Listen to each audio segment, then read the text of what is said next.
Custom ಅಧಿಕಾರಿಗಳು ಮಂಗಳೂರು ಅಂತಾರಾಷ್ಟ್ರೀಯ ವಿಮಾನ ನಿಲ್ದಾಣದಲ್ಲಿ ಕಾರ್ಯಾಚರಣೆ ನಡೆಸಿ 90.29 ಲಕ್ಷ ಮೌಲ್ಯದ ಚಿನ್ನವನ್ನು ವಶಪಡಿಸಿಕೊಂಡಿದ್ದಾರೆ.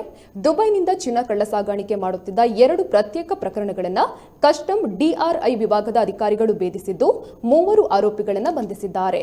ಮಂಗಳೂರು ವಿಮಾನ ನಿಲ್ದಾಣಕ್ಕೆ ಆಗಮಿಸಿದ ಇಂಡಿಯನ್ ಏರ್ಲೈನ್ ಮತ್ತು ಸ್ಟ್ರೈಸ್ ಜೆಟ್ ವಿಮಾನಗಳ ಮೂಲಕ ಆರೋಪಿಗಳು ಚಿನ್ನದ ಪೇಸ್ಟ್ ಅನ್ನು ಉಂಡೆಗಳನ್ನಾಗಿ ಮಾಡಿ ಗುದದ್ವಾರದಲ್ಲಿ ಅಡಗಿಸಿಟ್ಟು ಕಳ್ಳಸಾಗಾಣಿಕೆಗೆ ಮುಂದಾಗಿದ್ದಾರೆ. ತಪಾಸಣೆ ವೇಳೆ ಈ ಕೃತ್ಯ ಬಯಲಾಗಿದ್ದು ಪೇಸ್ಟ್ ರೂಪದಲ್ಲಿ ತರಲಾಗಿದ್ದ 90 ಲಕ್ಷ ಮೌಲ್ಯದ ಚಿನ್ನವನ್ನು ಅಧಿಕಾರಿಗಳು ವಶಪಡಿಸಿಕೊಂಡಿದ್ದಾರೆ.